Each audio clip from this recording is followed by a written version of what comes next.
Hey, how you doing? I'm okay. How are you? I'm a Christian. You're a Christian? Proud to be a Christian. Yeah. Awesome, cool. How long have you been a Christian for? I was born a Christian, then I became a born again Christian. Like really born again Christian, filled with the Holy Spirit. So I believe everything in the Bible. Sure, but how long have you been a Christian? Like 2 years, 4 years, 10 years? All my life.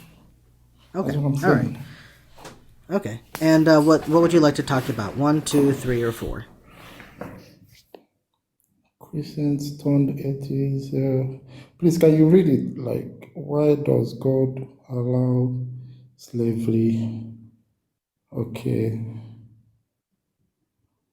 Is Abraham, what did he say? Is Abraham what?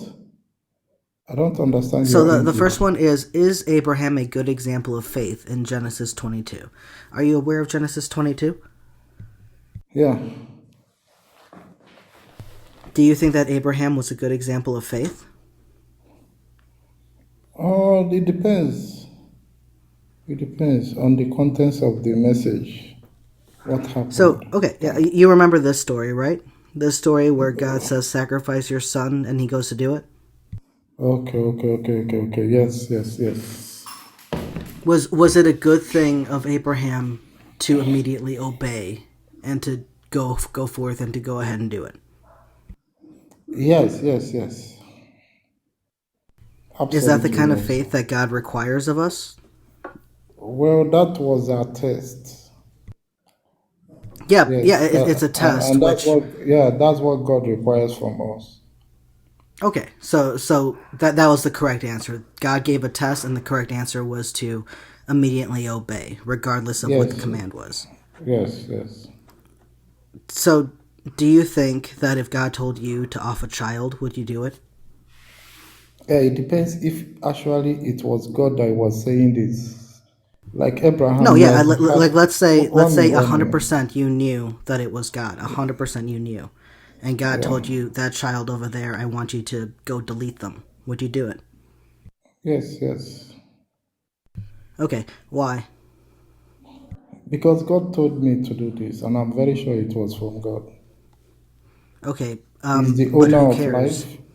No, one minute. He's the one that owns the life, and he has the right to take it. Okay. So then, why isn't He doing it? Why is He telling you to go and do something that is, I would say, wrong? Okay, first of all, God, he judges people based on what they did. Like, for example, when he judged Sodom and Gomorrah, when he judged even his own people, Israel, he will allow some country to invade them and take them as slaves. So that's judgment, God's judgment. And God's judgment is for a What reason. about when He punishes children for things that they did not do? There is never a time he did anything that because of what they didn't do. He never punished anyone for Sure. what he So didn't do. in Second Samuel chapter 12, do you know what that is? Yeah, you can It's tell okay me if you the don't. story. No, Sure, just sure. tell me this. Do, so this is when the prophet Nathan goes to King David and tells him the story, saying, "Hey, there was a rich man who had a bunch of sheep, and then there was a poor man who only had one sheep, and the rich man had a guest, but the rich I man know the didn't want story. to I know the kill any story. of his sheep. I know. I just want to do it for the context. I'll be quick. I promise." And the rich man didn't want to use any of his sheep, so he stole the poor man's sheep and he fed that to his guest. And David was outraged and was like, "This is terrible. The Ah, rich man yeah. should be punished. He should be deleted." And Nathan says, "Well, that's funny because you are that man, because you took Bathsheba, Uriah's wife." And Yes. so he repented and he's like, "Oh my gosh, I did a bad thing. God, forgive me." And so the prophet says that because you have, basically surrendered to God, God will not punish you. But he says in verse 11, "Thus says the Lord, I will raise up trouble against you from within your house, and I will take your wives before your eyes, and give them to your neighbor, and he shall lie with your wives in broad daylight. For you did it Yeah. secretly, but I will do this before all Israel in Openly. broad daylight. And then in verse 14 it says, Nevertheless, because of this deed you have utterly scorned the Lord, the child you born shall die. And then the very next verse it says, The Lord struck the child whom Uriah's wife bore to David, and it became ill. And then after 7 days, the child died. So we see God delete a child with sickness because Yes. of their father's sin. So you were wrong when you said that God never deleted a child because of something that someone else did. We have a clear example of that. So how is it just or good that He said, God for what they took this never child's did. life? Hold on. You told me if it is wrong for God to punish someone for what he didn't do. Yes, and God took this child's life because of something that that child's father did. How is that good or just? Yeah, because that child is coming from the father, right? Is a product of the father. So if anything happened to the child, it's actually happening to the father. No, David continued living. The child got sick and died. David kept living. Yeah, And later on we see that the other promise of the other curse of God came true, and his David's wives were assaulted sexually in front of yeah, everyone by his own son. And that's yeah. another thing that God did. So God gave two curses to David. One, I'm going to delete your child, and two, I'm going to let your wives get assaulted. How is that compatible with a good and just God doing these horrible things? Yeah, you know that these people, they took an oath with Moses and with God that an eye for an eye.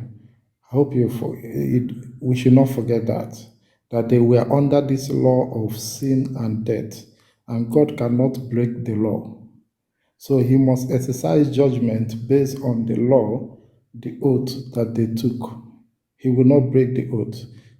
He says that a soul that sinneth shall die, an eye for an eye. So what God did was to balance what David did. He slept with another man's wife, so therefore someone else will sleep with his wife. That's a good judgment, though. If God was following his own law, he would have deleted David because No, David but was doing the sin. yeah, But yeah, he yeah, didn't yeah. follow the law. He let David No, live, and he let innocent women get assaulted. I don't think that because you sinned, that means your wife should get raped. Do you? no, no, no, no. I'm saying that this is judgment. Everything is under David's room. David is the head of the house. So whatever happens, whatever David does will affect the children, will affect everybody that is in that family. For example, what Adam I did agree. affected us, affected every I human being, I even agree the that your animals. actions affect other people, and especially in your own household. But God is outside of that, is He not? No, he's not. He is. He is. That is the God judgment. is not outside of the out of humanity. Like God cannot keep a law and break it. He won't do Well, that. then why is he breaking it? Why is he having the wives get assaulted instead of obeying the law that he gave and unaliving David for adultery? No, because one, David asked for forgiveness. Also, God is a merciful God. No matter what you do in this life, He's able to How is forgive. it merciful to strike a child with illness for 7 days until it finally dies? First of all, Moses, he asked for forgiveness. 1 minute, let me explain. He sincerely asked for forgiveness, and God heard his prayer and had mercy on him. But in order to exercise his judgment to be just, something have to die. That is how it is. Something have to die. This is the pattern in the Bible. For in your And why own does that eyes, have to be because an you are innocent baby? yeah, because this is the pattern in the Bible. In your own eyes, it will not seem right, but this is the pattern that God have instituted. When Innocent He babies told, dying is a pattern that God has? okay, for innocent babies, we all know that babies will go back to heaven. So dying is not even it's not even a bad thing. Death is not, That's not a good response. That's not a good response but because death by is that not you a have bad justified thing. you have just justified deleting any and all babies because they're just going to go to heaven. In fact, logically, through that, we should be going and unaliving babies because it just sends them straight to heaven. They'll never have the chance to go to hell. Okay, And but is that not the most moral thing that you can do as a Christian? okay. For example, I've told you, giving you example. Is that not the most moral thing that you can do to send as many people to heaven as possible? I will answer your question. It's wrong when you do that because why? Why is it wrong when you do that? Because you cannot make a life. God is the one that make life. God has the power to take life. Just like in the president, like in your country, the president, he has a right to keep it, do law and amend the law. Only the president has this right. If the country kills someone because he failed the law, will you say that the country is bad? No. You will never say that the judgment is bad because this is the law of the country. So this is the law sometimes of laws God. are bad. Sometimes laws and judgments are bad. That's why, especially in the country I live in, we live in a society where we can affect that because we say, I don't like that law, I think it's wrong, and I'm going to do actions to change that. That's why revolutionaries have happened all throughout history. We have recognized immoral judgments. We have recognized bad laws. And when I look at the Bible, I see bad laws where it requires that, and nowhere does it require, well, actually, yes, where it requires taking the life of innocent children. And I recognize that as a bad thing. And I can't reconcile that with a good and just God. Oh, no, bro. God is the owner of life. He's the one that gave it this life. And he's the one that has the right to take it. God has the right to take life, actually. He should accept this. He should accept this. No matter how he did it. He should just accept it. Okay, so here's the thing. God, if God is taking life, would it be hypocritical of God to take innocent life? Because if God is only taking the life of those that are guilty, especially in violence, then I could understand that. But I can't understand when he gives commands to people to slaughter children, or when he goes and he strikes children with illness and stuff like that. That all of these seem to be just crimes against the basic needs of children. And to say that, oh, God is merciful, but he struck a child ill for 7 days. God is love and merciful and good, but he put a curse that women were going to get sexually assaulted. None of that makes sense. All of those are contradictory. All those things are those in the household of David, right? It's not outside David's household. So it's still judgment.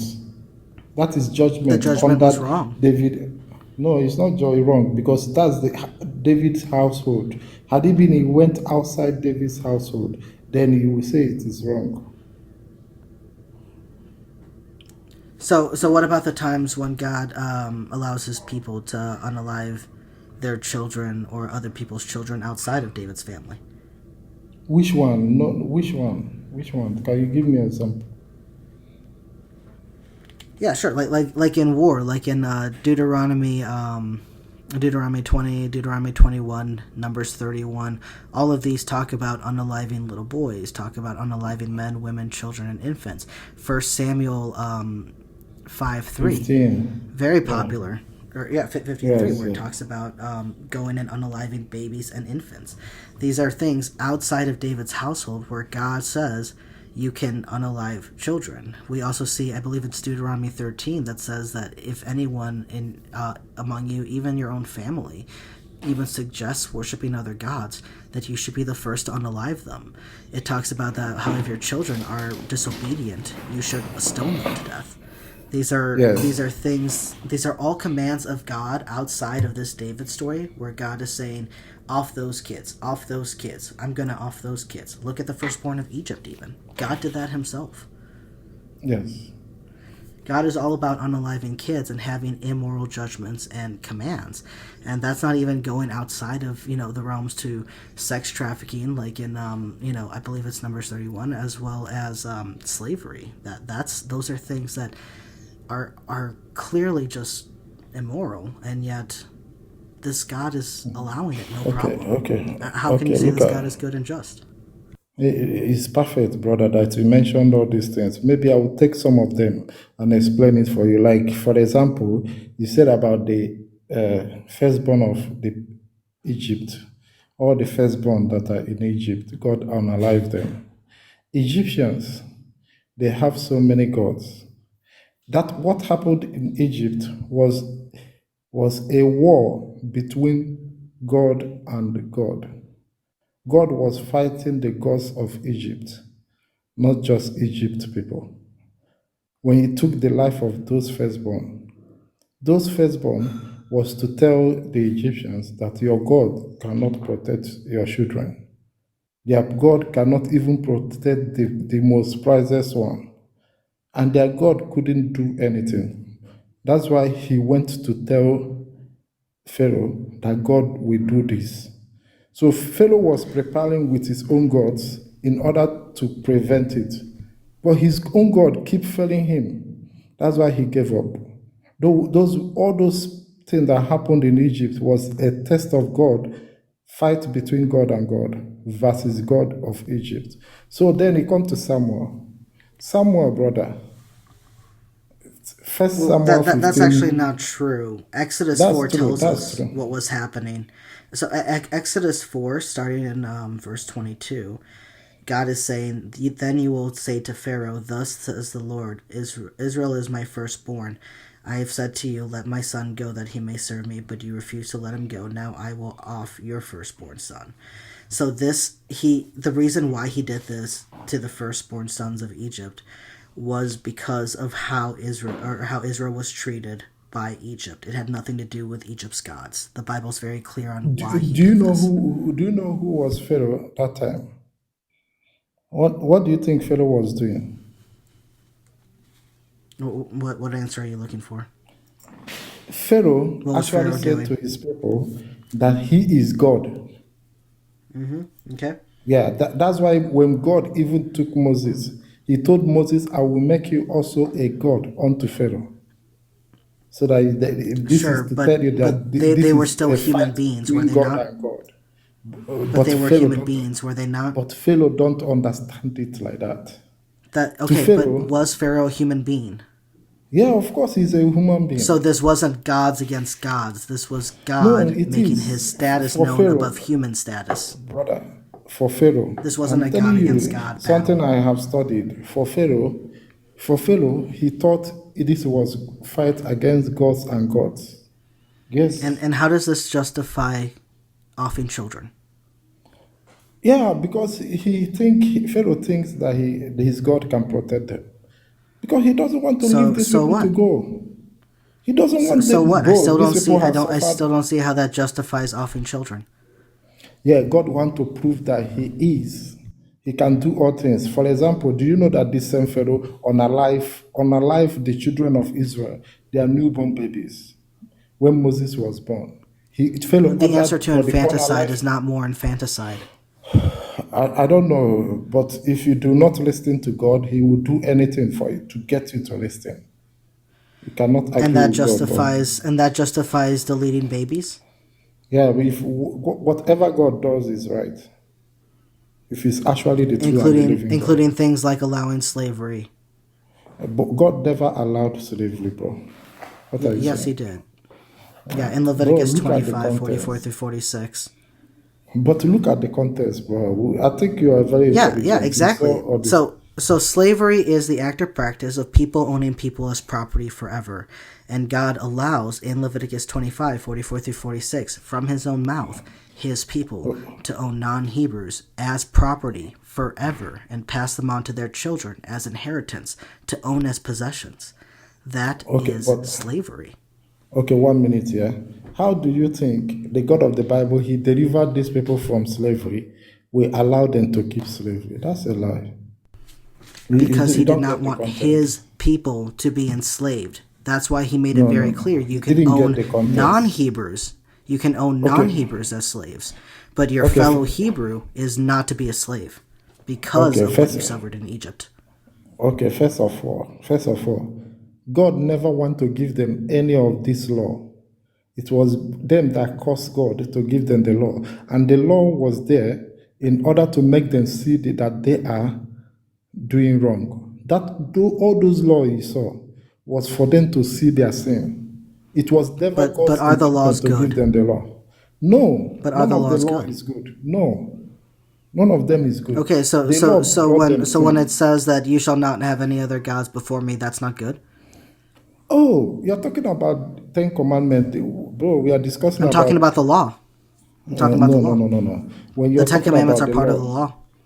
in the Ten Commandments, did he see slavery there? He even Well, said, actually, he told yes. them in the Ten Actually, Commandments yes. that you should not covet any of your brother's property. You should not covet, even if he's a slave. You should not. Yes, which acknowledges that your neighbor can have slaves and that you should not covet them. Okay, Even the okay. Ten See, Commandments allows for slavery. Have you no, not read that's your not Bible, true. man? Bro, I've read it. I'm the one explaining it to Then, you. then, then, then why are you saying this isn't in there? God never did this, and I'm showing you the verses where Slavery that's is exactly what not happened. nowhere in the Ten Commandments. Yeah, let me. Look, God never want them to We have. literally just talked about where it is. Okay, okay, wait now. You see, these people are stubborn. You should be looking at the context I told you. They are very stubborn. Okay, That's why God Exodus 20. condone. Exodus You will 20 is the say, Ten Commandments.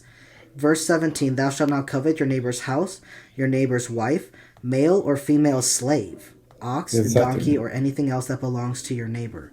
So Okay, so the Ten Commandments themselves acknowledge that your neighbor okay, can indeed have slaves and that you are not supposed to covet that. no, no, no, no, no, no, no, no. That's not true. See, these people, they went in the Okay, world to go. so then you disagree Let with the me Bible. If you explain. disagree with the Bible, then what are you Let me doing? explain. Already in the law of the Ten Commandments, it says, do not covet your neighbor's slave, even anything. So what will happen to the slave if you do not covet them? What will happen to them? They will continue on their life as a slave. With who? Their neighbor is dead? With your neighbor, your fellow He's Hebrew. dead already. What are you talking about? Maybe he's no more. That's why he said, do not covet. When you covet somebody's property, is when the person is no more. Don't you know? Do you know what the word covet means? To take someone's thing, especially when they are No. no more. Even No. their wife. Covet means to be like envious of, jealous of. If I'm looking at my neighbor and he's got this sports car that I really like and it actually like pisses me off that he has that and I don't, and I want that and I want that car and I wish that I had that car, I deserve that car more than he does. That is coveting. No, no, no, That no, has no, no, nothing no, to do with their no, no, no, status of no, no, living. no, no, no, no, no. You don't even know what covet means. You don't understand the Ten Commandments and you're trying to lecture me what it means. Hold on. Covet means to take ownership of something. Go to the dictionary. It may mean what you're saying, but in that context, it means talking about taking ownership of this. It's not talking about jealous. It's clearly taking ownership Yeah, in of the it. Ten Commandments, covet means to have an evil desire for something that belongs to somebody No, else. no, that's not true. Like, because what I'm It saying is is, according to loveworthfinding.org. It's true according to biblicalgodquestions.org. It's true to lifehopeandtruth.com. Bible Study go to Tools also dictionary says that it's a sin and check the word extricably tied covet. to our want. So again, this is about wanting something. You have no idea what you're talking about, and I hope that you go and do some research on what the word covet means, I will because you just don't know search what you're it here saying. now. I will read it for you. Hold on. I will read it for you. I have my dictionary here. Even Bible dictionary. Very simple. How can you say that? Yeah. Go ahead and look up what does the word covet mean in the Ten Commandments. Hold on. Yeah, I'm checking it now. Correct. Because this has to do with extreme negative The first, jealousy over what the someone else first has. one says, yeah, the first one says to desire or to wish for with eagerness, Which to has nothing to desire, do with the state of and existing honestly of the to person that owns it. obtain and possess, and to or possess in a good sense. Covet earnestly the best gift, okay? To desire in ordinarity, the desire that, okay, it's talking about desire, that shall not covet that. Okay, it's actually talking about the desire to desire something. Yeah, which is what I've been saying. That's exactly what I said.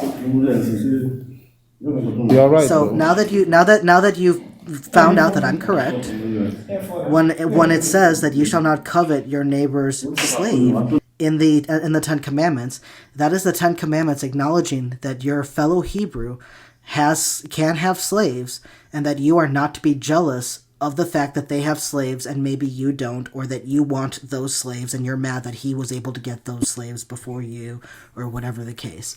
You are not supposed to enviously desire your neighbor's property, which includes slaves. Okay, but the slave issue, we are talking about owing slave. Remember that God told them that Yes. those slaves, hold on now, those slaves will only serve them for 7 years and they will let them go. Those aren't Yes or indentured no? servants. Those aren't slaves. But because they are stubborn, And those are they also have to fellow take- Hebrews. No. Because they are stubborn. That's why God allowed them to have this slave. There's nowhere in the Bible that says God allowed slavery because of the stubbornness of man's heart. Yeah, it's true. It is. The law was given to them. Okay, because show of their show me the verse. stubbornness. Yeah. Give me the passage that says God allowed slavery due to the Hold hardness on, or the now, stubbornness hold of on. people. Yeah, I like why you asked me. I just want to tell you that the law, the whole of that law, was given to them because of their stubbornness. Do you agree? No. You also don't The agree whole of the with this law one? was given to them because God was establishing his nation and was establishing how his Okay, godly let's find nation out. ought to live and act in I will bring the it being verse. surrounded by godless nations that are doing The law was terrible given to things. them because of their stubbornness. Let's find out. I will show you in the Bible. Yes, No, show me it's where it law. says God allowed slavery because of the stubbornness of the hearts. I said the law, the whole of the law. No, including the I asked slavery about law. slavery. I asked about slavery because you The said whole God of the allowed law it because of include the the hardness of slavery people's now. hearts, and I'm saying, okay, show me that. You don't show me something else. No. Show me The where whole of the God law. says that He allowed slavery because of the hardness of people's hearts. I'm saying the whole of the law is even slavery is included. It was given to them because of their stubbornness. God never meant to give them any law because they It was are their given to them children. because it was given to them to guide them in a godless world of how they ought to act as a No. godly nation chosen by God. No, the Bible didn't say that. The Bible said that this law were given to them because of their stubbornness. God never wanted them to have to be under any law. Moses was Show me where God says Abraham. that. Show me where God Yeah, says the that I Bible never says wanted to that. give a law. Show me where Bro, God says that. the Bible says that every Bible is the God's breath. So these are the things that God inspired them to say. So they never Show me where. wanted them to. Yeah, I will show you.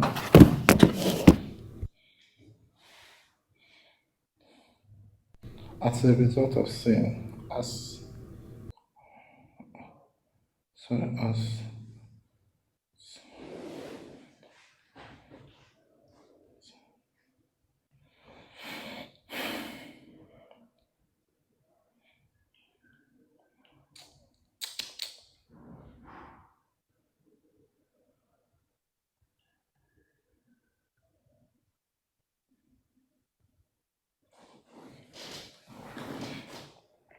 yo, just give me time, yeah. I will bring it up. Leviticus and this. Yeah, I'm waiting. I'm waiting. I would like to see because I don't think it's in there at all. But Is there? go for it. Sure, Is I'm there? waiting. I'm waiting.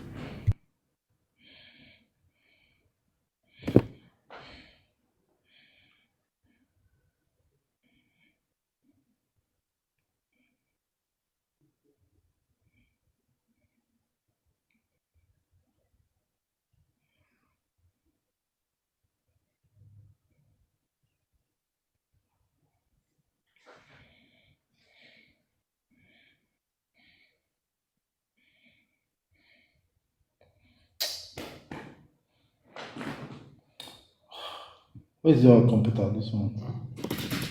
This for you. This for you. I want to check something on Google. Yeah, I think we're gonna be waiting for an eternity. Spoiler alert, I guess it's not in there.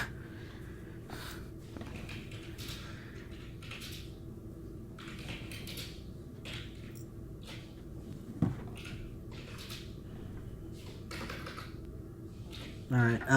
How about this? I do have another guest. Let me join a conversation with them. You look that up and then come back. Okay. Okay, no problem. All right. All right. Take care. Talk to you soon. All right. Let's hope that he does come back with that verse. I'm very interested. Hey, how you doing? I'm doing well. Awesome. I take it you are a Christian or a Bible believer? Yes, I'm born again believer, Awesome. not just someone who claims to be Christian. It's a big difference. Okay. And how long have you been a believer? Once I was born again when God showed His glory to me when I was a kid. I used to have seizures, and I called the name of Jesus just once, and I have not had seizures again. I was under medication, by the way, but you know, but I know when you get seizures, and I could tell ahead of time. Like after a while, you can tell. So I called No, on the name I of get you. And how long ago? What was that? this was when I was a kid. Since you became born again. Huh? At the moment Since you became born again. I saw his supernatural events, that was the first event. I've had other events, supernatural events as well. So I've also been disciplined supernaturally, very painful. No, I'm sorry. That wasn't my question. How long has it been since you've been born again? 2 years, 6 years, a day? Like It was, I would say, when I was a kid. I would say 30 years plus. okay, all right, sounds great. And what on the background would you like to talk about? I want to know why you call yourself a Christian turned atheist. And I don't think you understand what being a Christian means. Sure. So the reason why I say that is because there was a time in my life where I truly believed in in the gospel of Jesus Christ. I truly believed that He was God, that it was through His sacrifice on the cross that we just had the chance for salvation. I believed in, Romans 10:9-13, where if you believe in the gospel and you confess Him, Lord, you shall be saved. I truly believed that I was saved and had a, personal relationship with Jesus, and I believed that for many years. Now I no longer do believe that, and so that's why I say that at one point I was a Christian, because I truly believed in the gospel of Jesus. I believed I was saved, / born again, and I was following His teachings to the best of my ability. But now I no longer do, because I no longer am convinced that God or gods exist. So that's why. Okay, that's fine. Let me ask you a question. Do you know why someone needs to be born again? Why someone needs to be born again? Yeah. From a biblical perspective, it's because they're dying from the fleshly sin and being born again into God's family in the spirit. Okay, that's a decent answer. You do realize, like, there was a difference between before you're born again and after you're born again, right? Yeah. What's that difference? Your spiritual status with God. Before that, you were spiritually dead, right? Mm-hmm. And if you're spiritually dead, what happens to you? What do you mean? At what point? I'm talking Like before at the you're end? born At the again, you're judgment? spiritually dead. You told me that, right? And I agree. Sure. So I'm asking you, what happens when you're spiritually dead? It signifies something, and I want to see if you know what I'm getting at. I'm not sure I do. Can you just tell me? Yeah, I'll tell it to you. Sure. Your heart was evil. That's why you needed to be born again. Okay, sure. Yeah. So a lot of people who claim to be Christians are simply not born again, because you can tell a tree by its fruits. If you do evil things, that means evil lives in you. It's just that simple. And if evil lives in you, then God's Spirit, you can't claim to have a relationship with God. So that's why someone has to be born again. Sure. These were all things that I also held as well. So after you're born again, you don't have an evil heart. You have the heart of God, a heart of love.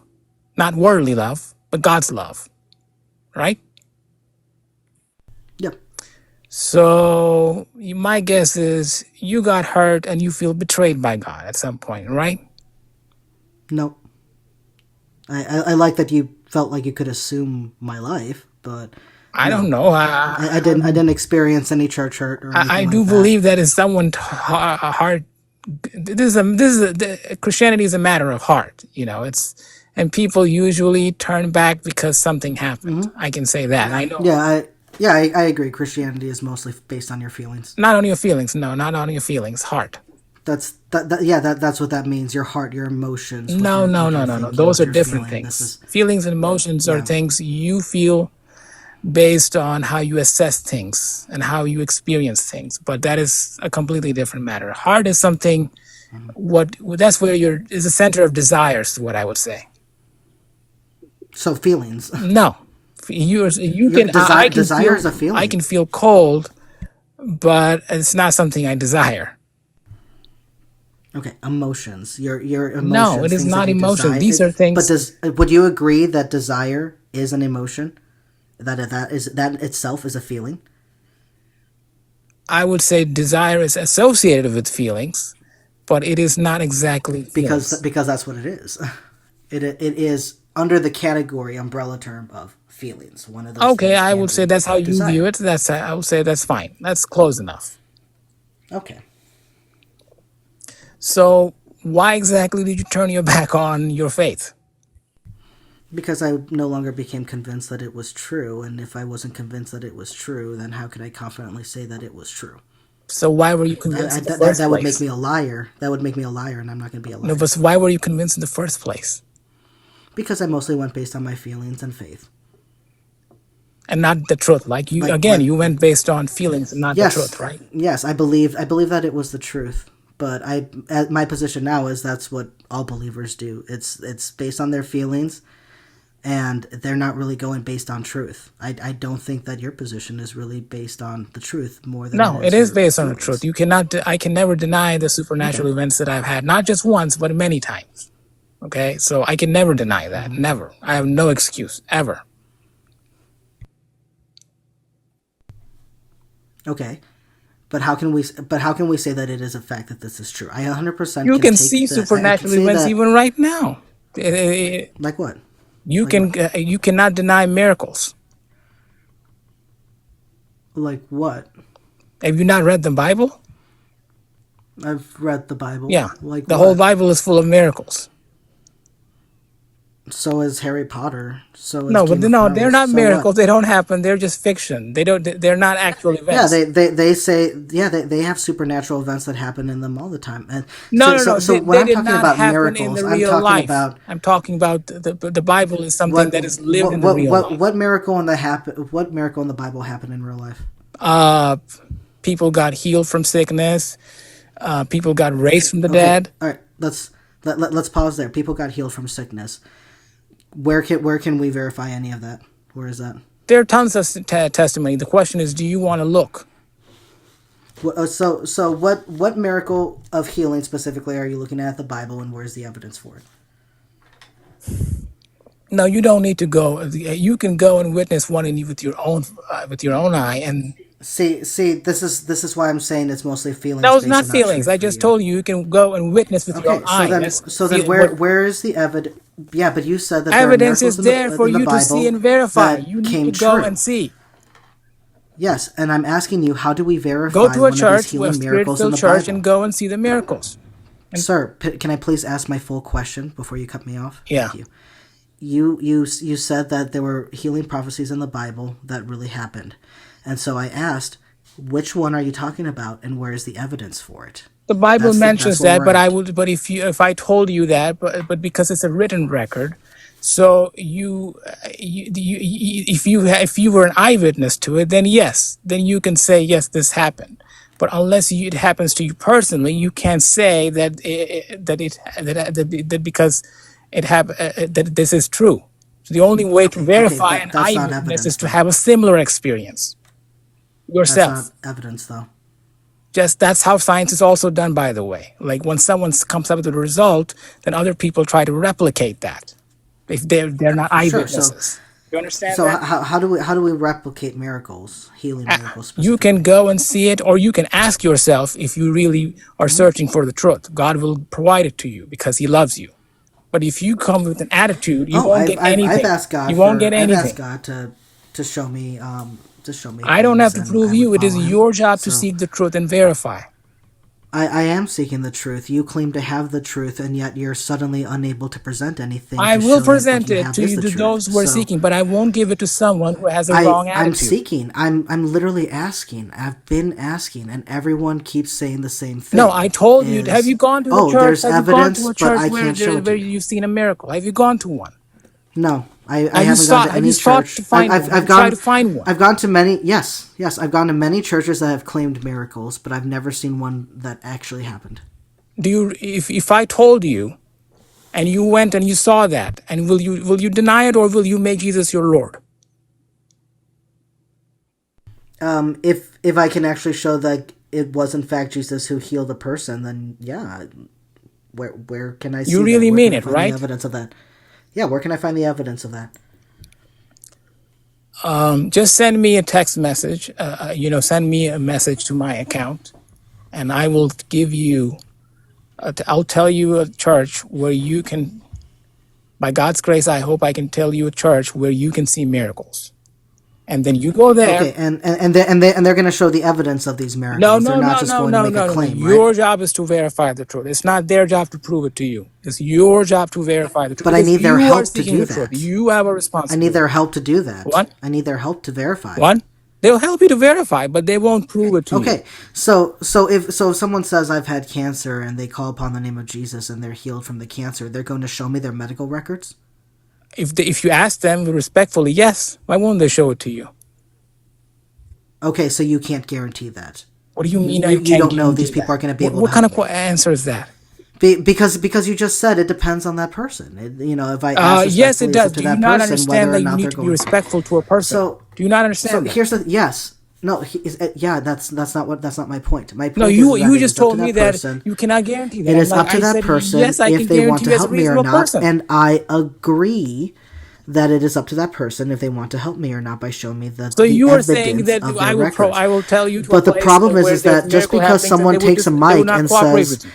just because someone takes a mic and says that a healing thing happened to them, that doesn't mean that a miracle has happened. I need evidence. And if the church is Yeah, just you are going to give seeing it me with your own testimonies, eyes, bare if eyes. the church is just going to give me testimonies, No, I'm then not that's not talking going to about be good testimonies. enough. I'm talking about someone where you go and see with your own eyes happening in real time. Can you deny Yeah, that? what am I going to see? What am I going to see? I don't know. Whatever God will show it to you. But if you are really seeking the truth, He will show it to you. But if you come with Okay, with an attitude as though God is obligated to show something to you, and you are like that has never been my attitude. you right now you are showing an attitude of pride. I I've can see it no, right now. I've never said that God has to show me anything or owes me You anything or told whatever me the like, case yeah, is. he has to show me, he has to prove it to you. I'm like, he doesn't have to prove it to you. You need to I see the never said truth. that once about God. One, I never said that once about God. he doesn't have to prove it to you, right? You have to verify. Do you agree with that, right?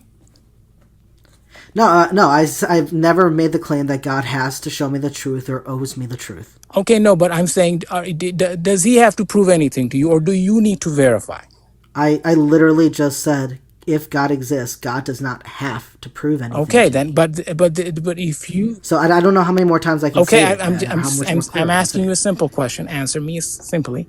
I'm asking you, I did. do you need to verify the truth if you're seeking God? I would think we should verify the truth in all things as Yeah. much as we can. Okay. Then your job is to go. If I tell you a place, go there, verify the truth. And I will. Okay. If you message me, I will. I go to so many different churches, and I visit so many different ones around my area. I've traveled to go see some.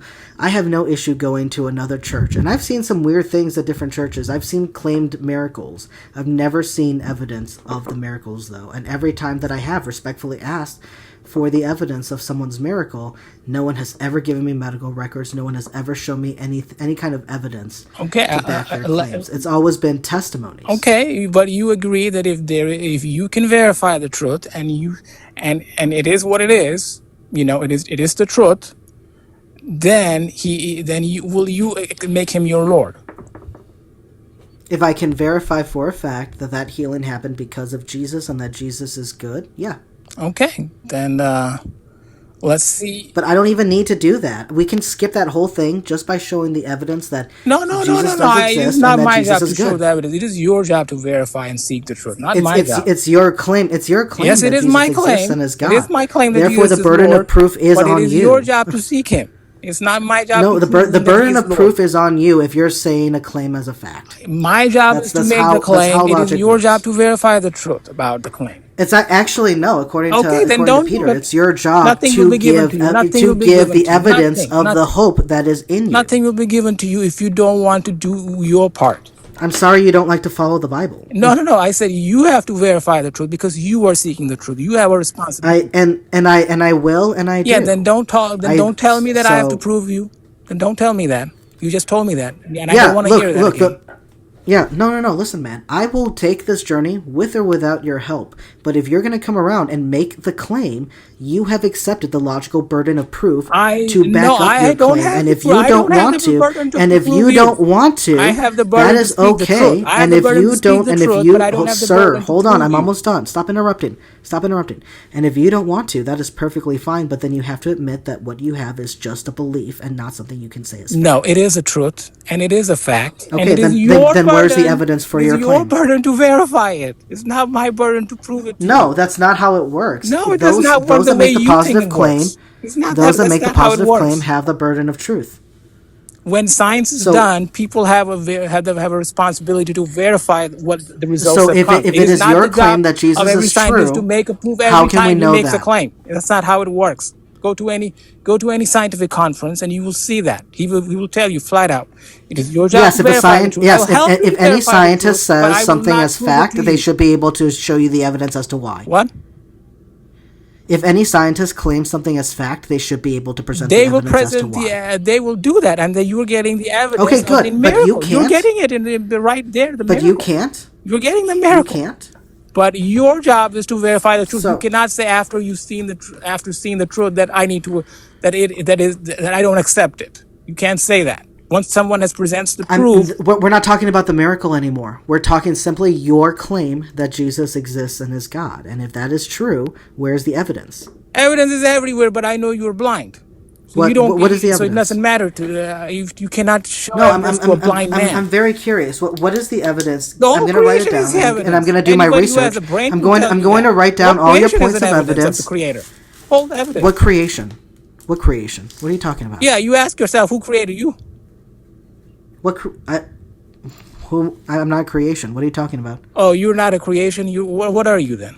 No, I'm a product of biology, Really? but I don't Biology see created how you. that's a creation. Do a demonstration. Let's see how So you can do that. what's a Can I create? So what verify do you that? mean by How can I verify creation? your claim that biology created you? Show, do me a demonstration. Prove it to me now. Let me Yeah, see we're how you do it. biological beings, and you engage in a biological process of reproduction, and then you have a baby. It's demonstratable everywhere.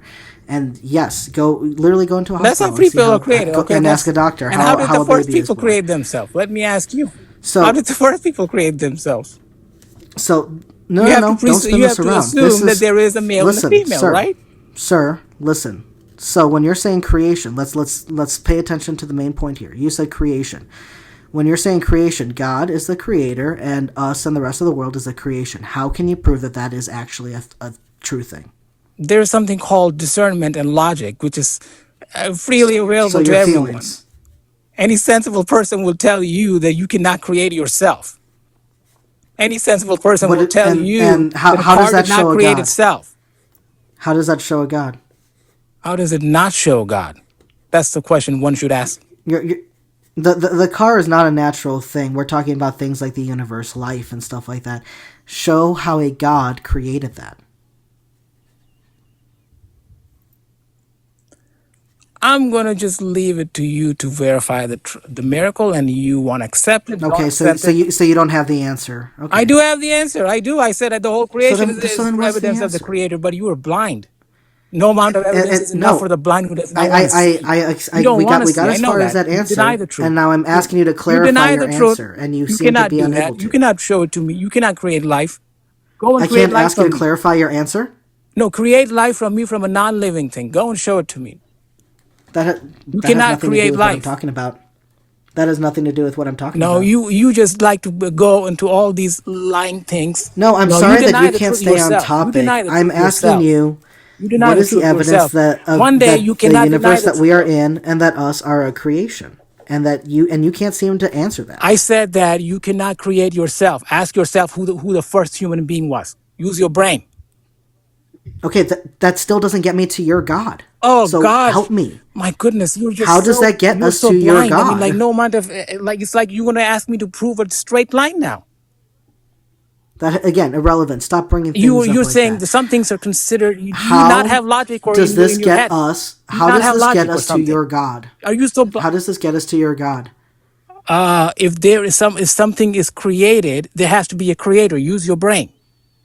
Okay, and how are you saying that this universe is a creation? What is the evidence for that? There has to be a creator. You at least believe that, right? No. Okay, then I don't. There Then might you're a be. There completely might be. logic blind person, and it is irrelevant to talk to you. Have a There good there day, my might be a friend. creator, Have a good but day. I You I are don't know blind and you that, and deny that's the why I'm truth. You have no asking. interest in the truth. I won't give you anything. Don't send me anything. Just leave it. Oh, I won't do. You oh, are a okay. logic blind So person. I don't wanna. I don't want to have any dealing with you. You enjoy. okay, then stop yelling at me and fuck off. I don't know what to tell you, man. Listen, just because you made your statements and you were unable to back it up, that has nothing to do with me. I'm sorry. You do better. Hey, how you doing? Hey, he's running. Yeah, he. Oh, I'm not going to go ahead and give you anything now because no, I'm sorry. I don't know if there was a creator. That's why I'm asking the fucking He should question like have, that. as a Christian or a believer in that, he should have not continued the conversation a long time ago. As a Christian, he's instructed if somebody rejects the message, he's supposed to dust his feet off, turn the fuck around, and fuck off. But no, he wants to see how far he can go with his lack of evidence. But Well, here's the thing. I'm not even rejecting the message. I don't even. I'm just trying to validate the message to see if I should accept or reject it. But he can't even give me anything to help me with No, that. because you're asking too many It's literally useless. you're asking too many smart questions, and when there is lack of evidence, he cannot give you a straight answer without feeling that little thing inside, which is guilt, because he knows he's gonna just have to lie.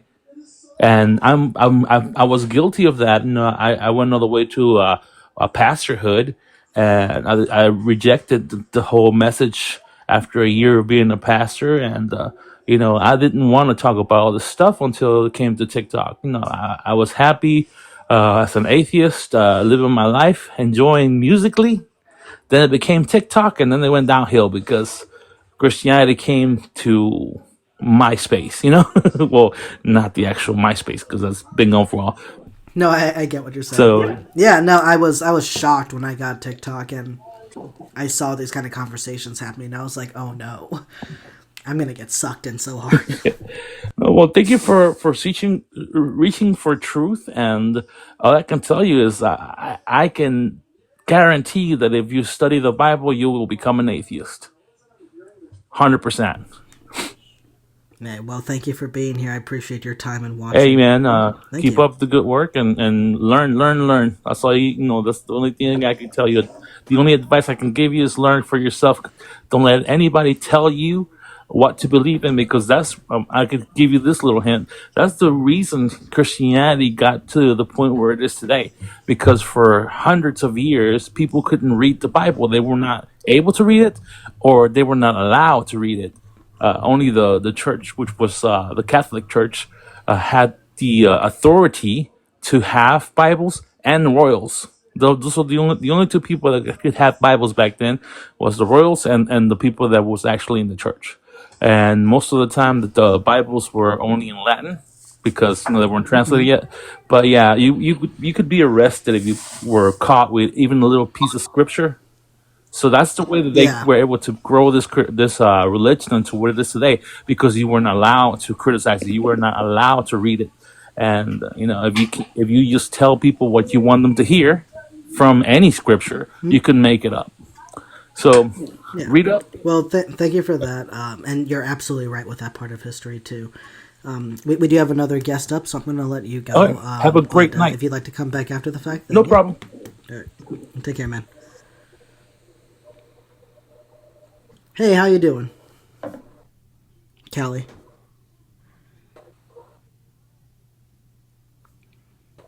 Hi, Kelly.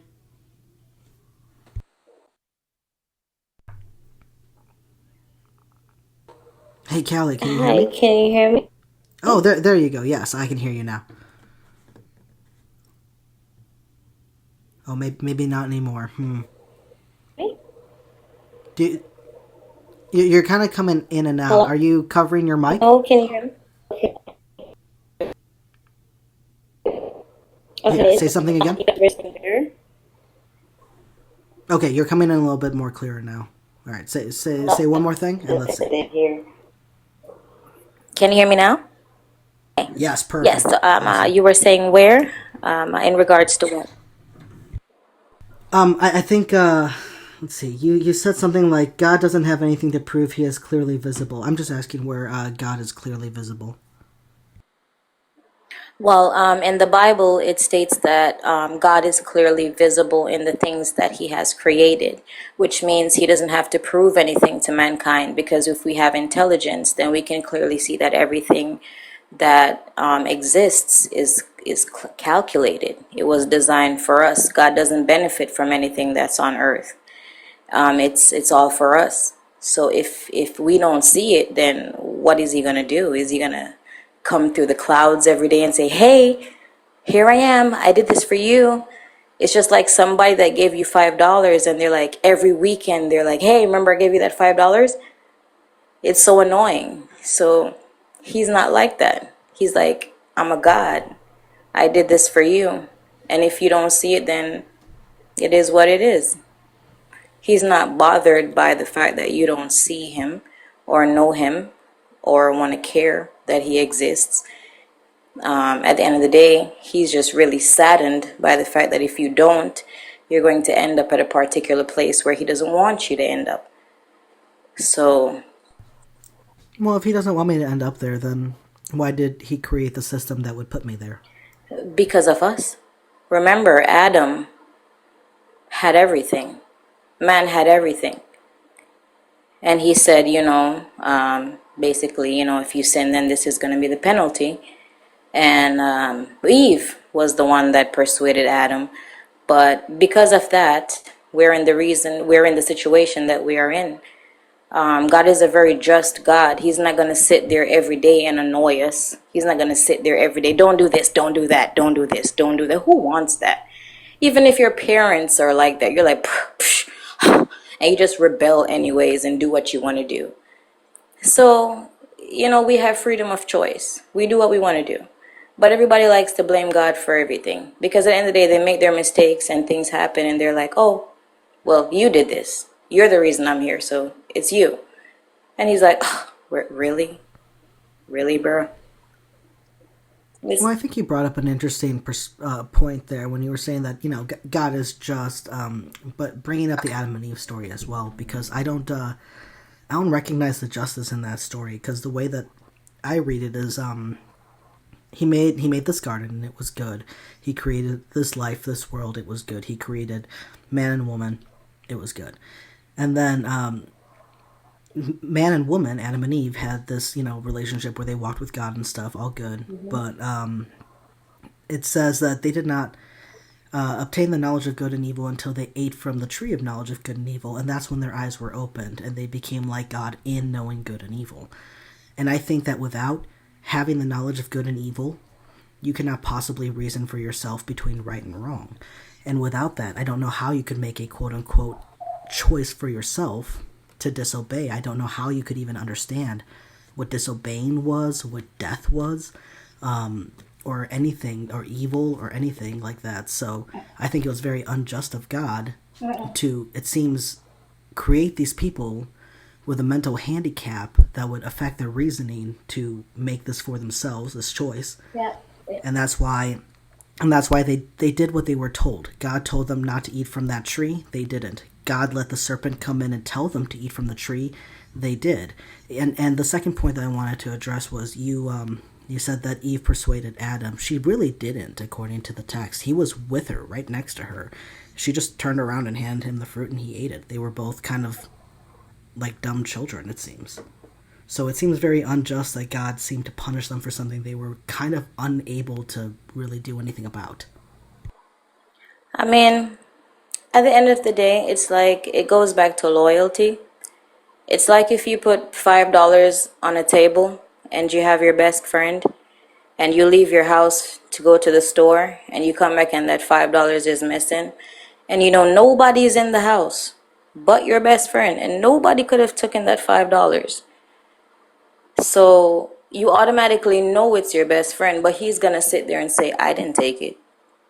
So God knows our character, he knows everything, he's all knowing, but he still chose to ask them, did you? He knew. And it's not unfair of him. They made that choice. Did you know that the serpent didn't go to Adam? He went to Eve. Because if he went to Adam, Adam would have told him, no, I'm not going to do it. Well, it doesn't say the serpent came to Eve. It just says that they, the Eve and the serpent engaged. But according to the text, Adam was with her. No, no, no. Adam was there because she just turned around and handed the fruit to him, and he ate. It doesn't say she went looking No, for him Adam was not and there. persuaded him or anything. Well, from what According to the text, he definitely was. where do you read that? Where is that? Where did you find that? Yeah, sure. Let me look it up real quick. For you. Okay.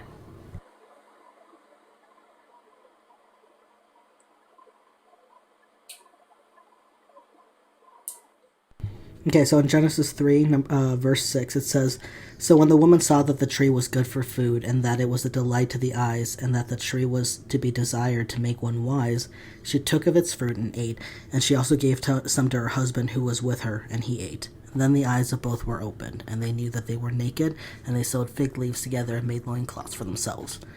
So this is describing that, Eve is hearing the serpent, takes the fruit, eats it, turns around, gives him to her husband because he is there with her, and then their eyes are open and they realize what they have done and the gravity of the situation. But this is the pivotal verse for me. Before this moment, they did not understand. And that's why even if my best friend took my $5, if they were unable to reason for themselves that taking the $5 was wrong, I'm not going to yell at them or try to punish them by throwing them out of my house or anything like that. That would be cruel to me if they weren't able to truly understand that. I mean, we still have to go back to the fact that God told them not to. So the fact that, remember, the serpent went to them and told them, if you want to be like God. So there were multiple flaws in their character. You understand? They were not the perfect beings that they were supposed to be. There were flaws in their character. The same way that he saw a flaw in Lucifer, and I saw iniquity in you. You understand? So it's we in order to be perfect, you cannot say you're a good person and go around and lie and not give money to the homeless and scorn people that are beneath you and walk around like you're a good person. It doesn't obey the laws of karma and the balance of the earth. So that's what humans don't understand. You have to really accomplish all these things. So the fact that there was flaw in them, that's why they went through what they went through. Because God told them not to. If you do this, this is what's going to happen. If you eat of the fruit, then the penalty is death. You will surely die. And what happens? Every man is subject to death. God did not want us to die. He wanted us to live in euphoria forever. He wanted us to be happy. Adam and Eve did not know what was hot and what was cold. They did not know suffering, hunger, nothing. They lived in happiness. But God said, if you do this, which means if you were to be an imperfect being, this is what would happen. And you have to just go through it.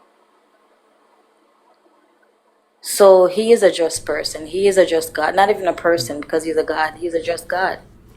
It's just that we don't understand it. The same way we don't understand why our parents pop us and discipline us and take away our tablets and our phones and do all these things. We hate them. We want to kill them because they do all these things to discipline us, to make us a certain type of way. It's the same thing with God. We're his children. Well, I don't think I've ever wanted to delete my parents, but yeah, I've You'll be been angry surprised at how some of many their. parents, I mean, how many children have those thoughts. You'll be surprised. I would say I'm honest. I would honestly expect parents to have those thoughts more towards their children than vice versa. But that too. but I mean, I just can't imagine dealing with a newborn. But you know, that's just me. But I do get where you're coming from, but I think, like, I guess from my perspective, is that I see it as, I agree with you that they were not the perfect beings that they should have been. I think that if God is a perfect creator, that he would have created perfect beings unless he intentionally did not want it to go perfectly. And I think that that's consistent with my reading of the Bible, where God predestined everything, and he wanted mankind to fall. So that's why he made them mentally flawed and not perfect, because if they were perfect, then they wouldn't have messed up. He wanted them to fall, and that way we would have gotten to Jesus, because the Lamb has been slain since the foundation of the earth.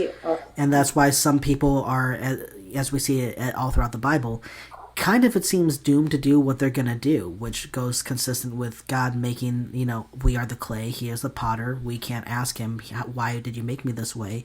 And he makes some for good and some for destruction in the fire. Yeah. So this all seems to be to be God's plan for his show, and we're just playing our part, Okay. Can I say something? Yeah. But as creatures, as beings created by God, we have freedom of choice. Not only us, but the angels in heaven also have freedom of choice, and they have chosen a lot of times to go against God. I don't want to do this, and they do what they want to do. Hence the fallen angels. They didn't want to listen to God. They wanted to do their own thing. And it's the same thing that Lucifer says to God all the time. It's in the Bible. Mankind is just like us. They're rebellious, just like us. They don't want to live by your laws. They want to do their own thing. Well, actually, that was God talking. No. It wasn't God. It was actually Satan that was talking to him. They're just like us. They're just like me. Why do you fight for them? Why do you care for them? If they're just like me, you sentenced me to hell, and they're just like me, but you give them a second chance. That's why he hates us. Can I ask what passage you're talking about? That is in, let me see here, but I have to quote it. Let me see. Because I thought you were talking about Genesis 3 still. Oh, no, I'm not talking. I'm just talking in the Bible in regards. Because, there's a lot of books that were taken out. The book of Enoch, the book of the Maccabees, and the book of Josiah, all of them. So you have to read those to really know certain things. No, I agree. Those books should definitely be read too. He made us to have freedom of choice. So we choose to do things. Because he's not going to sit. Because I was referring to the passage where it says, "And then the Lord God said, see, man has become like one of us, knowing good and evil. Now they might reach out their hands and take also from the tree of life and eat and live forever." And then he casts them out. And so that is God himself acknowledging that mankind has become like one of him. Because of what they did. They ate the fruit, and so they knew good and evil. They didn't even know they were naked. Adam didn't even know he was naked. They were walking around the whole time. They didn't even know. Sure. So if you don't know good and evil, how can you understand right and wrong? How could you understand what disobeying was, or bad? But they didn't know that. Death? They were tempted by the serpent, and they ate the fruit. That's my point. If you don't know what that is, how is it just to hold you responsible for Does that? a child know what disobedience is? I don't think so. Sure. But they do it all the time. It depends. It depends on the age. It doesn't depend But at you all. would agree that we have to... But would you not agree that the punishment needs to be age appropriate? Appropriate? Yeah. Meaning how? What would be appropriate to mankind? Like if your 4-year-old disobeyed you, you shouldn't, take a baseball bat and beat them until their legs are broken, right? He has never done that. But okay, I No, understand. I don't I'm just giving understand an what you're example saying. of something. No, I'm just giving an example. Like depending on the child, the punishment should be appropriate, right? There are appropriate and non-appropriate punishments. But okay. Sure. So I And so my point here is saying that if we took if we took a bunch of toddlers, and toddlers that can have basic communication skills, and we put them in a playpen, and we gave them a bunch of toys, and we're like, play with all the toys, kids, but here, this big giant chef knife, no one touch it, everyone repeat after me, don't touch it, right? Don't touch it, don't touch it. Okay, if you touch it, you could hurt yourself or worse. Now, let's say the adult in this case decides to go and spend 2, 3, 4 hours at the casino, and then they come back, and then one of these kids or more is hurt or worse. Who is going to be responsible in that situation? Is it the kids or the adult? I mean, I would say, why would they have a chef knife around children? Number one, Yeah, why would God have such a dangerous fruit around Adam and Eve who cannot fully grasp the reality of the situation happening with them? because That's that's the same. That's you what know, the parallel I'm you know making. what's God funny? has all the information and all the Yeah. knowledge, and the children, Mm-hmm. aka Adam and Eve, in this situation don't. And Yeah. so therefore, God gave them a task that yes, they could understand, but they couldn't rationalize for themselves all the steps around it. And so therefore, they did the bad thing, but yet for some reason we're punishing them for it, and we're not saying something horrible has happened. Why were they put in this situation in the first place? It doesn't make sense. You know, it's funny. I have two things to say here. First, it said that she ate off the fruit, and she became aware of good and evil. But a second thing, I was reading, I was watching actually something on YouTube where it says that the fruit it didn't actually exist. The fruit had no power. The fruit couldn't really tell them, or really couldn't enlighten them on what was good and what was evil.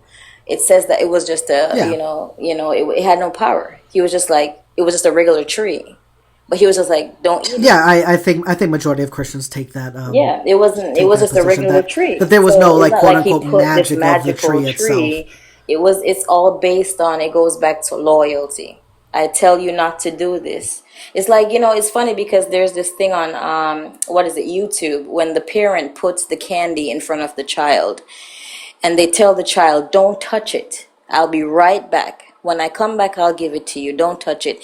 And some children will really sit there and not touch the candy. They will be obedient. But some kids will touch it. So it goes back to show our character. God was testing Adam's character. And we failed miserably. That's why Jesus came, and Jesus is the second Adam. And Jesus did not mess up. He was like, nope, no, nope, nope, nope, not gonna do it. If there was a Why tree, does he God would have to not touch test it. anything though? Huh? What is Why does God have to test anything though? Does he not know what the Because result will that's be? what parents do. I have 3 children, and best believe I test him all the time. I want to see his But do you know character. what they're going to do? Huh? Do I? That's why I test him. I want to see what he's capable of. Okay, Are you so you're deserving of saying all from a these biblical toys and these perspective. treats, or do I have to discipline you? What is going on here? So from a biblical perspective, you don't think that God knows what we're gonna do? Of course, but we do have freedom of choice. So because we Well do what we then the want tests to do, don't matter. Yeah, the tests don't matter if he knows what we're going to choose. If I but say, that's the "Hey, I misconception. want to test my kid," and I made this test for my kid. If they choose A and if they choose B, these are the options I'm going to give them, and I want to see their character. But I Okay. know my kid, and I know they're going to choose B.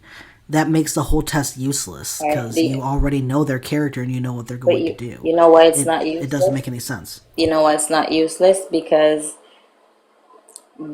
God knows that we have freedom of choice, and he is all knowing. He sees the prediction. He sees the outcome. You understand? Because he knows us. But because we have freedom of choice, we can choose not to do it. As a human being, we can go into somebody's house, guns out, ready to kill them, and we see a little cat walking by and be like, oh, what a cute little cat. You know what? Let me just go home, man, and chill out and watch my little Christmas show. That's the beauty of mankind. We're able to change. We're able to evolve. that is with us. We're beautiful beings. We're like God Himself. He gave us His essence. We are Him. But So we God don't can see change and that evolve. for some reason. Huh? So God can change. God can change and evolve. I mean, He's God, so He doesn't need to. He created us. So when He We're gave, minuscule beings created from dust, so we shouldn't really compare ourselves. But He gave us His essence, which means His intelligence, the way He views things. A lot of how He is. It's just like your child. When you have a child, your child has a lot of your personality, but he has his own personality. So you'll be like, oh, he gets that from me. He gets that from his dad. He gets that from his grandmother. But no, I don't know where he picked that up from. That's him. So that's us. So that's the beauty with creation. That's why we're so but you envious. wouldn't. But you wouldn't punish your kids for not being just like you, right? Or for not wanting to be more like Oh you, no, but right? that's not the case. That's not So what he's so so doing. why does God do that to Oh, us? he's definitely not doing that at all. He's Is just is the saying, goal listen, is the goal not to be more Christ-like? that is the goal. You know why? Because if we want to So live in a so that so euphoria, then it is him wanting you to be more like him. okay, it's not necessarily like he just wants you to be a good person. Because in order to exist in a good environment, which is euphoria, which is heaven, heaven is a good place. There are no bad guys. There aren't nobody envying you, trying to steal from you, trying to kill you, trying to get you sick, trying to like sleep with your best friend. There's none of that. It's just paradise, beauty. So everybody has to be on the same frequency, on the same page. So he's trying to get all the like-minded people together. He doesn't want any, because that's what happened in the first place. That's what created the war in heaven. Nobody, different people were on this different pages. God, I don't believe in what he got going on.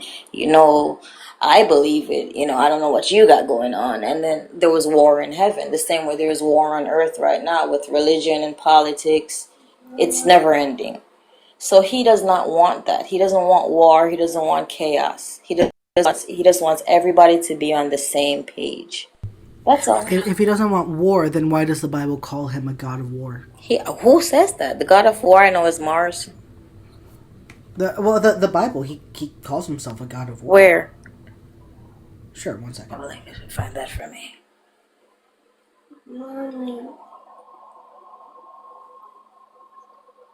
One second.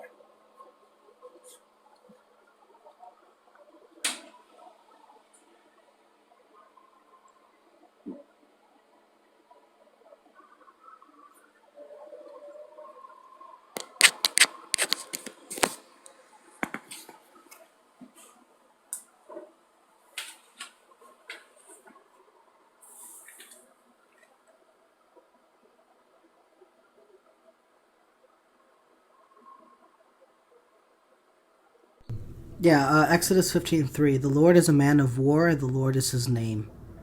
And you can look up other translations as well. Sometimes it says the Lord is a warrior, and then it says a man of war, man of war, man of war, Lord of war, Because warrior, they're man of war. constantly fighting battles. Remember in the Bible it says, Yeah, this so war. clearly Remember in the Bible God it is okay says with the war. war is not against flesh and blood, but powers and principalities. God is constantly fighting every day for us. Everything that we do, it causes a chain reaction. We just don't see it because we're living our lives every day doing what we want to do and nobody cares. But the same way Jesus had to come to pay the debt for our sins, we didn't know what we were doing. We were just living, laughing, drinking, doing all sorts of stuff. And he had to figure out a way to get us out of it. So it's always a battle. So that's why maybe he classifies himself as the God of war.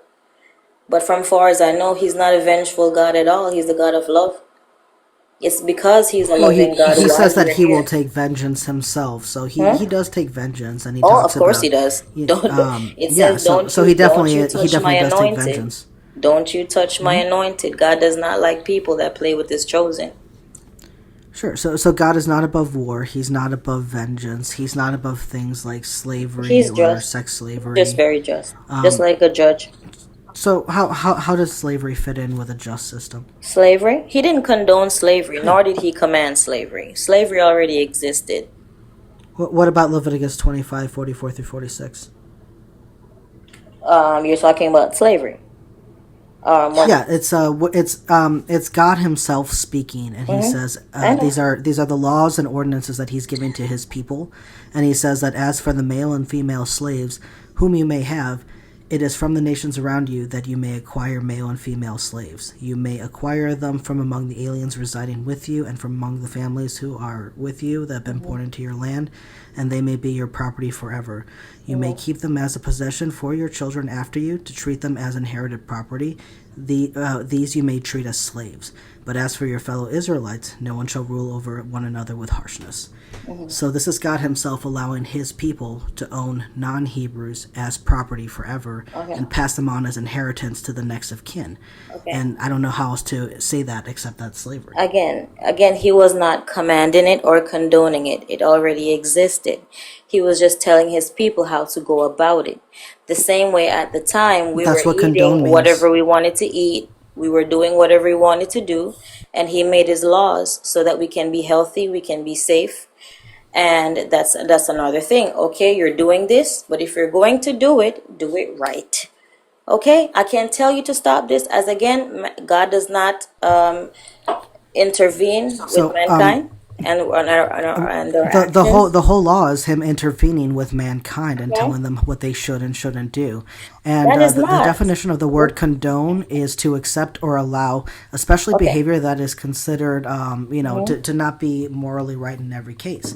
So this literally does fit. God condoned slavery, and I agree with you. He made regulations. He said, if you're going to do it, this is how you ought to go about it, which is allowing it, which is saying you can do it, you can partake in it. No, he was not saying. But yeah, he's. Because regardless, if he had told them not to do it, they would have done it regardless. And they would have done it how they wanted. But at the very least, we could have said that God said no. So, for example, the people were still going to worship idols. The people were still going to commit adultery, but God said don't do those. Yeah. So clearly, God doesn't care what people were going to do. He does care. If He says something was We wrong, just have freedom of if He says something is wrong, He's going to tell you that. But He doesn't tell you that slavery is wrong. Nowhere in the Bible does He say slavery is wrong. He actually says you can do it. So clearly, to God in the Bible, slavery is not a bad thing. I mean, to an extent. The only reason I say that is because it does say that the angels, are slaves. They're designed to protect us and watch over us. So everybody has their duties. And But I'm not saying that people he's owning people as condoning. property. Do you think that's okay ever in any situation? I mean, what's funny? In that time, a lot of people were poor, and they didn't have anything else to do but to be a slave. They would actually volunteer to be a slave. You're talking about indentured servitude. That's not I'm not slavery. talking about indentured service. I'm even talking back in the days of the Bible. People would Yeah, volunteer that's in the days of the themselves Bible. to be slaves. That's in the days of the Bible. Yeah, but No, that's what no, we're no, no, no. talking about. That's what I'm If saying. if It they it already existed. consent to work for somebody, that is not slavery. Slavery is when someone is taken and owned as property. I don't And that is necessarily what we think see that it is, allowed in because the if Bible. you volunteer yourself as a slave, you're still a slave. You're still going to serve your master. You're still going to do whatever it takes because that's your role. What is slavery to you? What is slavery to you? Owning a person. So then you agree that when the Bible says you can own these people as property, that is slavery, and God is saying you can do it. I didn't say he said to do it. I'm just saying they were doing it. And he said, if you're going to do it this way. Please be nice to them. Don't hurt your slave. There's nothing in them. God's law that says that. Huh? Actually, it allows beating. It allows beating. Where did you read that, sir? Yeah, so in Exodus 21, they are allowed to beat indentured servants, and those are the fellow Hebrews that they're supposed to treat nicely. there are no protections at all anywhere in God's law for the non-Hebrew slaves. So if being nice to your Hebrew indentured servant was beating them with a rod until they were unable to get up for a couple of days is nice, I mean, imagine what you could do to your non-Hebrew slaves that had no protections. I'm pretty sure that would be, it's like in the Jewish law, if a person was convicted of a crime, such as theft or murder or something, they would lash them 39 times. It was forbidden to lash them 40 times. So they would do it 39 times. So, and look at our prison system. I feel like that's far worse than being lashed 39. I would take the. Well, I don't want to address our prison I'm system just if we're talking saying, about the it's Bible and the discipline. context It's in it. discipline. You want to be a murderer, you want to be a thief, this is what's going to happen. But That's how it slavery was back wasn't in the done day. as discipline. Huh? But slavery wasn't done by discipline according to God's law. I'm not saying it was a form of discipline. I'm just saying you were talking about beating a slave. So- I'm pretty sure the slave did something. So God's law allows you to have slaves that I'm not saying aren't in that. no I said way he didn't bad people command it, nor did he and condone doesn't it. give. He was saying how to go about it. Don't treat them harshly. That's condoning. That's literally what No, condoning is. how is it if he's not condoning it? What does condone mean to you? Because condone means to allow. Okay, so when people bring up that slavery thing, I'm like, is he gonna come down and like do a projector screen on everything that we should and should not be doing? There's so many things that we should not be doing, and we focus on This was selling his each chance other to as say that slaves. in There's his so law, many right? things. We're killing each other, stealing from each other, lying to each other, killing dogs, and for the hell of it. Like, there's so many things Yeah, that we're so doing. God says, "Thou shalt not We're lie, thou focused shalt on not kill, slavery. thou shalt not commit adultery," but you can have slaves. Do you see how that doesn't make sense? But you said what now? We can't have. It doesn't make sense for God to say, "Thou shalt not lie, thou shalt not kill, thou shalt not steal, thou shalt not commit adultery," but you can have slaves. He That didn't. doesn't He make any never said you can have slaves, though. That's the. I just read it to you, Leviticus 25, 44 through 46. Those are God's words from his own mouth. You can. Or you may. You have to look at the words. Whom you may, it says whom you may have. Yes, may is the word.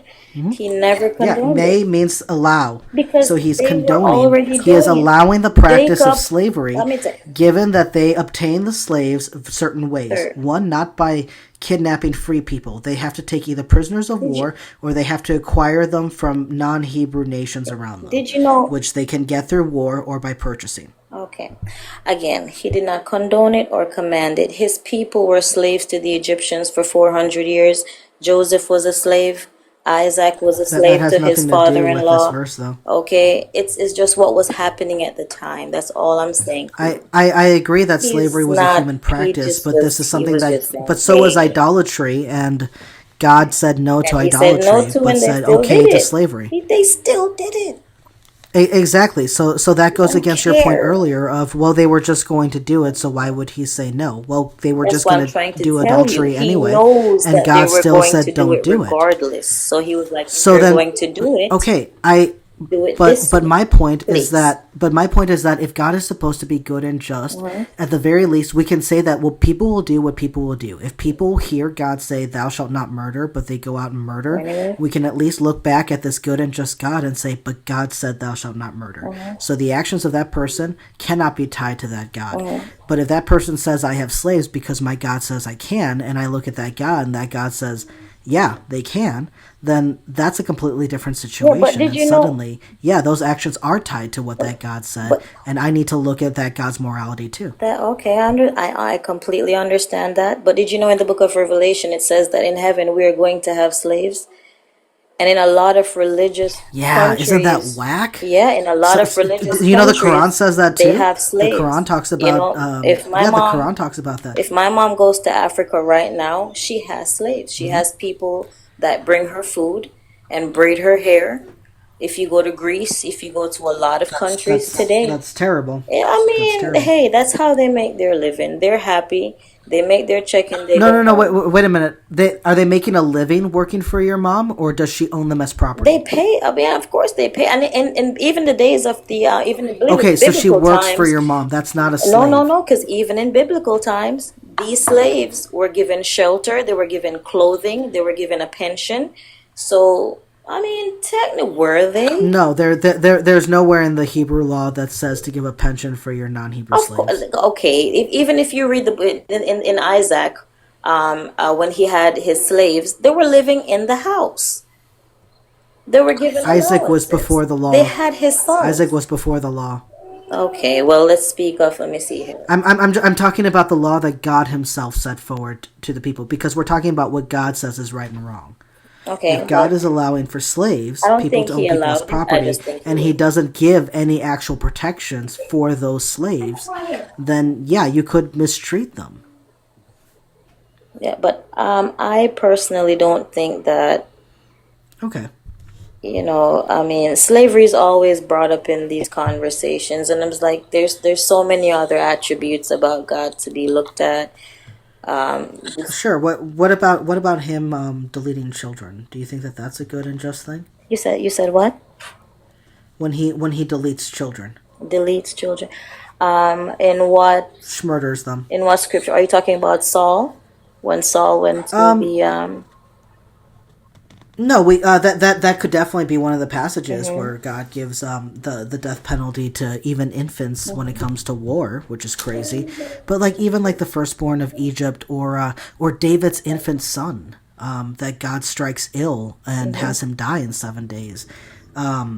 These are God giving commands to off children or striking children down Himself, and we're supposed to say that that's compatible with a good and just God. you know How can you do that? you know how many it's funny you said that, because you know how many people I've heard that said, why didn't God unalive Hitler? If Hitler was going to grow up to be this person and do all these things, and what about Nero? Why didn't he unalive Nero? Because he did this, and it's just God's order and His will. The Pharaoh, he had a lot of chances. God gave him multiple chances. God even warned him that he would do it. You understand? The same way He warns us of the apocalypse, Well, and we still do what we Pharaoh want didn't to really do. have a choice, though. Pharaoh didn't really have a choice, though. He was predestined. Pharaoh, of course, Pharaoh could have easily changed his mind. Pharaoh was stubborn. Well, he tried. He tried to change his Did mind, and then he? God hardened his heart. Yeah, and then God hardened his heart because he tried to start negotiations, and that's what we see in the text, that God stepped in Pharaoh and started thought hardening he his was heart. God. Because back in Exodus 4, even before Moses even made it back to Egypt, God had told Moses the judgment that He was going to pass on Egypt, which was deletion of the firstborn sons. The judgment had already been passed, and that's why God kept hardening Pharaoh's heart, because he needed to get to that judgment that had already been passed, which was the death of the firstborn. Okay. Because as he admits in Exodus 9 and in Romans 9, God Himself says that He predestined Pharaoh for this moment. He set him up in this position so that he can make His powers known and make His name known throughout the And earth. you want to know So why? God, Because Pharaoh thought that he was God. And before any of that happened, did you know that Pharaoh killed all the firstborn sons in that yeah, I'm aware. village? That's why Moses had to be protected. So what happens to those But millions of firstborn baby boys? Nobody cares about them, but they're looking at Pharaoh's son that God killed. Please, sir, let's not go there. no, I think God should have protected His people and He His should have. people's No, children. no, no. As I said, But freedom of but choice. but but but but He let but Pharaoh do what he wanted to do, the same way but He lets us do what we want to do. hold on. I agree that God should have protected His own people's children, but I don't think that a just and good response to infanticide is more infanticide. That's just One baby. ridiculous to It me. wasn't infanticide. It was one child. He had his other son. No, His other no, son. God struck the firstborn of Egypt. This was multiple people's children. Anybody that didn't have the blood over their door. Yeah, The multiple blood of people's the lamb, children. yeah. So this was many That's their sons. fault because This they is didn't many sons believe that in died. God. The same way if you don't believe in God in today, what's going to happen? So it's just if God offs your child if you don't believe. Isn't God the creator of life? Why should we That be so doesn't. sad Even if God is the if He creator takes of it life, away? why He does is the that mean one that that He can created just? it. Hmm? I don't think that just creating a life means that you have the right to just take it Well, willy it says nilly. in the Bible that God giveth and God taketh away. So if he giveth life, Yeah, then that he doesn't can. mean that it's just. Just It's because not he's just strong to enough to us because we doesn't don't mean that it's understand just. God. We don't understand him at all.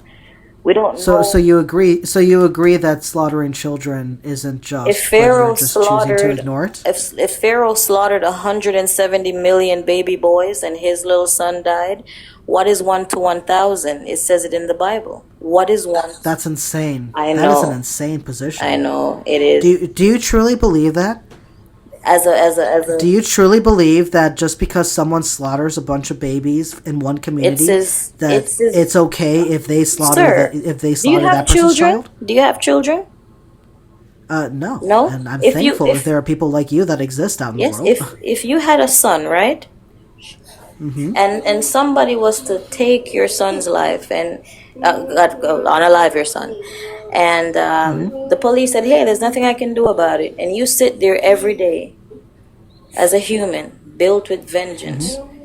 What would you do? We've watched movies about this. You know what they do. Yeah, I would never in my life go after that person's son. We wouldn't. You would just sit Never, there next to because say, that's "Huh." that would make me a sick and disgusting person. You saying that now because you've never been in that predicament, but the wrath No, that you will there feel. is no logical, valid, or just reason to do So that. you think that you okay? You're telling me right now that Pharaoh should have gotten away Would with it. you, if your son was unalived by someone and the police couldn't do anything about it, would you then think that it was just for you to go after that person's son? Have you ever watched Taken? That yeah, that guy didn't go after other people's kids. Oh, he went after the person that took his child. That's what he did. Yeah, that's fine. I understand That's what going I'm after the talking bad about. I'm not people. talking about their child. I'm talking about the person. You Okay, know, okay, but that's not analogous to the story that we have of God destroying Pharaoh and Egypt's children. he destroyed God is not Pharaoh's going after son. Pharaoh.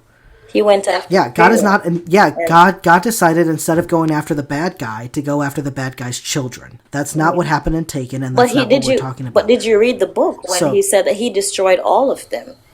All of them, their army, he destroyed them. He when the waves came up, and Moses split the waves, and they came through, and it came down and yeah, that's crushed later. them. That's later in the story. Yeah, That's it's the not this same event that we're story talking though. about now. He killed them all What that anyways. we're talking about the 10th plague. We're not talking about after the crossing of the Oh, Red Sea. well, yes, that was the 10th plague. So the 10th plague is when God comes down and slaughters the firstborn of Egypt. And I'm saying that the answer to infanticide is not more infanticide, and somehow you're trying to justify that, and I don't see how you can do that. I'm not justifying it. I'm just saying So it's just so the you agree that it principle. was wrong. I'm not So saying it it was was wrong wrong of at God to all. do that. It's just God and So His so do you think that principle it's right? and how He does Do you think things. it's right that if your children got murdered by somebody, would it be right or just for you to murder that person's children? If I was a God and I was the ruler of the universe, and you killed 170 million of my seed, then hey, an eye for an eye. That's how I would look at it, because I'm the ruler of the universe. Then you should address and judge that person that did those things. How And dare how would you you go have after judged them, innocent sir? children? How would you have judged I them? Yeah, I would have stopped them from actually offing all of those How? children, How would you have and I would stopped a have just pharaoh from killing? a heart attack. Oh, you what? I'm God. I'm God. I can do whatever. Are you saying that a heart attack is too much for God? Is a heart attack It's too the much for same God to way he do? didn't kill Lucifer. People are like, why didn't you just kill him? Like, why didn't you just let him do Yeah, what he yeah. wants to Have you do? ever heard the phrase? Have you ever heard the phrase of why doesn't Batman ever actually kill the Joker? Yeah. Because then there would be no story for them. That's the same thing that we could say for God. God doesn't kill Satan because then there's no story. Because then it's no fun. It's just boring then. God needs a little spiciness, and that's why he A mid this little little play sauce. for himself. This predestined, yeah, he made a little sauce for himself. Something I'm sure eternity is boring as fuck, Oh but yeah. yeah, honestly, like I can't You'd be imagine heaven. surprised. Heaven sounds Mankind is very terrible. Oh my entertaining. gosh. Yeah, but then he has an end for mankind. I'm sure even this would eventually get boring itself. But That's only if we but my continue to point here, misbehave ourselves. Yeah, it's very controlling. It's very It's not dictatorship. controlling. But As I my said, he just point has a here is plan. that You see, he has a plan.